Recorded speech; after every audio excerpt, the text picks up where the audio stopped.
The clay under this one county in Georgia is in your life right now. It is in the paper you print on, it is in the paint on your walls, it is in your toothpaste, in the coating on the pill you took this morning, in the glossy page of every magazine you have ever thrown away. It is even in the nose cones of rockets. This is the place that digs it up. Washington County, Georgia. They call it the Kaolin Capital of the world, and that is not marketing. At its peak, this was Georgia's single largest export by volume, an $800 million business pulled out of the ground here, and a house down the road from the mine is $40,000. Not a trailer, not a shed, a house in the town that supplies the world for less than the price of a new truck. So here is the question this whole video is going to answer.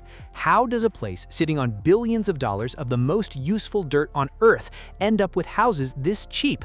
Because the answer is not what the listing pages tell you, and it changes how you should look at every cheap house you have ever seen.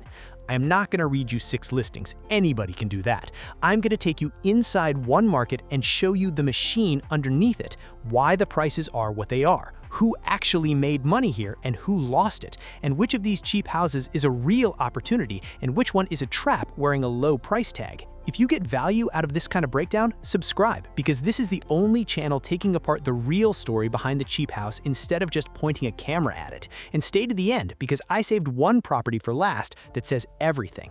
2 houses, both from around the year 1900 on 2 acres, priced under $80,000, and it is completely surrounded on every side by the clay mine that built this county. That one is the whole story in a single parcel. I'll get to it. Let us start with the shock. First, you have to understand what is actually in the ground here, because it explains everything that comes after. Kaolin is a soft white clay. Locals call it white gold. It sits in a narrow belt along what geologists call the fall line, a strip of about a dozen rural counties running across the middle of Georgia, and Washington County sits right on top of the richest part of it. This clay is in hundreds of products: paper, paint, ceramics, rubber, plastics, medicine, cosmetics. If it needs to be smooth, white, or coated, there is a good chance Georgia kaolin is in it. At the end of the 20th century, this was an $800 million industry and the largest volume export the state of Georgia had. Millions of tons a year shipped out of these counties to the entire world. Companies with names like Thiel, Imerys, and Huber built processing plants right next to the pits. So this is not a poor county because it has nothing. It is a poor county sitting on top of a fortune. Hold that contradiction in your head, because it is the key to every price you are about to see. Here is the shock, right in the heart of downtown Sandersville. $40,000, 2 bedrooms, 1 bath, 872 square feet, built around 1935. Walking distance to the shops in the county courthouse, in the town that supplies the world. Now here is where this channel is different. I want you to read the listing the way I read it. The seller does not hide it. The listing itself carries a safety warning. It talks about structural deterioration, failing ceilings, unstable flooring, mold, debris. The agent flat out tells you this is not a cosmetic fixer. It needs significant rehabilitation, and you enter at your own risk. So the $40,000 price is not a gift, it is a warning label. On a house this small in this condition, you are not doing a light refresh. You are looking at a heavy rehab. And on 800 square feet, that could easily run $30,000 to $50,000 once you open the walls and find out what 1935 left behind. The taxes are almost nothing, about $30 a month to carry it, so holding it while you work is cheap. But the machine's own estimate of what this house is worth is under $35,000, below the asking price. That is the market telling you the land and location are the value here, and the structure might be a liability. This is the first answer to our question. The house is cheap because the house is failing. That part is simple, but it does not explain the rest of the county. For that, you have to know what happened here. In the mid-1990s, at the peak, the kaolin industry employed more than 4,500 people across these middle Georgia counties. These were good jobs. They paid well, they had benefits, and for a lot of families out here, they were the whole plan. You farmed, you logged, or you went to the mine. Then it started to come apart. First, the world stopped needing as much paper.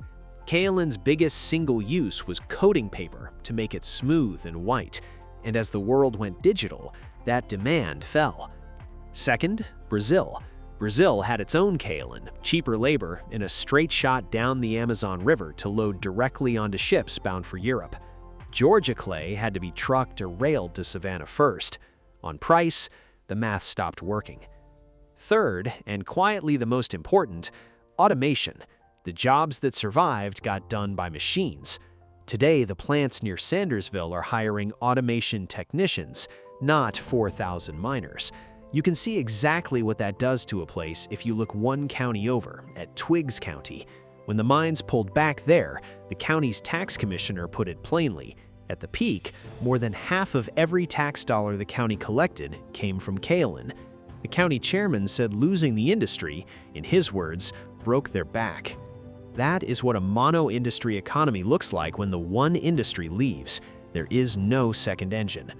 Washington County did not collapse that hard because it kept some of the industry, but the trend is the same. The county has lost close to 9% of its population since 2010, and it is still shrinking today.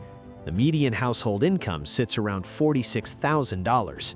When the jobs thin out and the young people leave, the demand for housing thins out with them. And when demand thins out, prices fall, and they stay down, even while the rest of the country is booming. Let me show you exactly what that looks like on a real house. $50,000, and for that you get almost 5 acres of land and an 1,800 square foot farmhouse from around 1930 with real wood floors under the carpet, a barn, and outbuildings. On paper, that is a lot of property for 50 grand. But look at the history, because this is the number that tells the whole story of this county.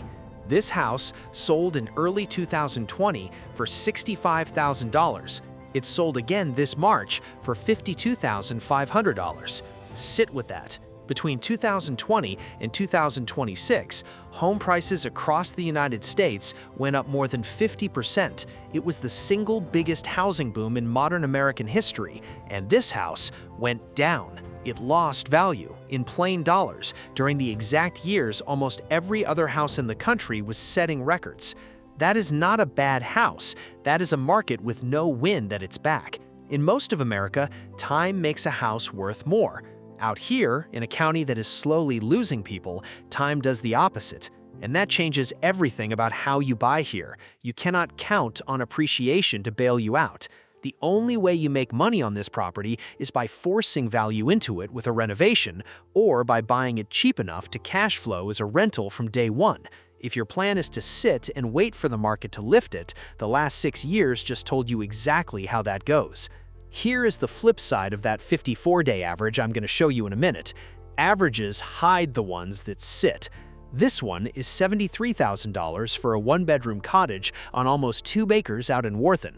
And it's been on the market for around 137 days, more than 4 months in a county where the typical house goes under contract in under 2. Why? 2 reasons, and they're both about who the buyer is. 1, it's a one-bedroom. A one-bedroom house serves almost nobody. It's too small for a family, and it's a hard rental to fill. That is functional obsolescence, and it shrinks your buyer pool down to almost nothing. 2, the machine's estimate on it is about $67,000, which means it is likely priced several $1,000s over what the market thinks it is worth. Cheap land does not save an overpriced house. A property does not sit for 4 months in a functioning market because of bad luck. It sits because the price and the product are telling 2 different stories. This is what it looks like when a seller has not accepted where the market actually is. Here is the part that surprised me, and it is important because it is the opposite of what you would expect from everything I just told you. This market is not dead. It is quietly working. The typical home in this area goes under contract in about 54 days, and homes are selling at right around 100% of asking price. The median list price across the area is $183,000. So the cheap houses you are looking at in this video are the very bottom rung of a real functioning ladder, not the whole ladder. So who is buying? Some of it is retirees, people on fixed incomes who found out their Social Security check goes a lot further in a place where property taxes run a few $100s a year. Some of it is retirees, people on fixed incomes who found out their Social Security check goes a lot further in a place where property taxes run a few $100s a year. Some of it is investors who understand the exact thing this video is about, that the entry price is not the number that matters. Let me show you both ends of that. This is what functional looks like out here. $75,000, and it is the newest house on this list by decades, built around 1991. Nearly 2,000 square feet, 2 full baths, on almost an acre and a half with a dock on a lake. This is not a project. This is close to move-in, and the market knows it. It hit the listing site and immediately jumped into the top 10% of viewed homes in the area, and the automated estimate came back above the asking price. When a house out here is actually in good shape, it moves, and it moves fast. That is your proof that the 54-day average is real and the demand is real. The taxes are the highest on this list so far, about $150 a month, because you are paying for square footage and water frontage, not a falling down cottage. For a buyer who wants to live here, or a landlord who wants a clean unit with no rehab risk, this is the one you do not have to gamble on. You pay for that certainty in the price. That is the trade. But the certainty is not where the money is made. The money is made on the next one. And to prove it, I do not have to guess. I can show you the receipts. This house is the entire investment thesis of this county in one address, and it is the exact opposite of the Salter Road farmhouse. Follow the history. In early 2020, this house sold for $18,000. 18.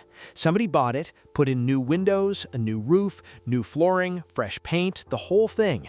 2 years later, in 2022, it sold for $75,000, and today it is on the market for $138,000. $18,000 to $138,000 in 6 years, in the same county where that other farmhouse lost money. Same town, same market, opposite result. What is the difference? Execution. One property sat and waited for the market. The other one had work forced into it, and every dollar of that renovation created several dollars of value, because the finished product was still rare in a market full of tired houses. That is the lesson this whole channel is built on. The purchase price is the smallest and least important number in the deal. What matters is your all-in cost after repairs, measured against what a finished house actually sells for here. Buy the $18,000 wreck and execute, and you win. Buy the $50,000 farmhouse and wait, and the market quietly takes money away from you. The price tag lied to you in both directions. $79,900, and here's what that buys. 2 acres, 2 separate structures, both from around the year 1900. The main house has original hardwood floors and beadboard on the walls and ceilings, the kind of detail you cannot buy new at any price. There is a metal workshop on a concrete slab, a barn with 2 lean-tos, 2 more barns, a private well, and 2 septic systems. For a certain kind of buyer, someone who wants a rural homestead with room for equipment and animals, this is a genuinely rare setup. And now the detail that made me choose this house to end on. According to the listing itself, this property is surrounded on every side by the Ameris clay mine. Ameris is one of the multinational companies that pulls white gold out of this ground and ships it around the planet. The billion-dollar mineral operation is not down the road from this house. It is the fence line. It is the view out every window. So think about what you're actually looking at. A house you can buy for under $80,000, wrapped on all sides by one of the most valuable mineral deposits on Earth. The wealth is right there, in the dirt, close enough to touch, and almost none of it ever made it into the value of the home sitting in the middle of it. That is Washington County in one parcel. The riches are underground. They were never in the houses, and they were never really in the hands of the people who live here. Now the honest analysis, because this is not a simple buy. It is a circa 1900 house that needs windows, electrical, plumbing, and interior work throughout, and the systems have not been used in years. This is a heavy renovation, realistically $30,000 to $55,000 or more, depending on what the inspection finds, and you should assume it finds plenty on a house this old. The listing says cash or conventional financing only because of the condition, which tells you a normal mortgage will not touch it as is. The automated estimate comes in around $69,000, about $11,000 under the asking price, so there is negotiating room and you should use it. This is not a beginner's project and it is not a fast flip, but for someone with the capital, the patience, and a real contractor, this is the highest ceiling property on the list. 2 acres, historic character, outbuildings, and a story that sells itself, ringed by the very thing that made this county famous. So that is the answer to the question I opened with. How does the town that supplies the world end up this cheap? The clay never ran out. There are still billions of tons of it in the ground, and a truck is hauling another load out of these pits today. What ran out was the jobs. Paper went digital, Brazil undercut the price, the machines replaced the miners, and the money that came out of this ground was never really the town's to keep. The minerals stayed. The economy around it left. That is why you can buy a house here for the price of a used truck. Not because nobody wants it, but because the world stopped needing the one thing this place was built to do. And that is the real lesson, the one that applies to every cheap house in every forgotten town in this country. A low price is not an opportunity, and it is not a warning. It is a question. The cheap house is cheap for a reason, and your entire job as a buyer is to find out whether that reason is one you can fix or one that will quietly bury you. So I want you to make the call. You have 2 properties from this video. Same county, same 6 years. The farmhouse on Salta Road that lost money sitting still, and the house on Zeta Street that went from $18,000 to $138,000 because somebody did the work. You have got $20,000 to put into a property. Which one do you take, and why? Tell me in the comments. I read them. Subscribe, because the next one is already in the works.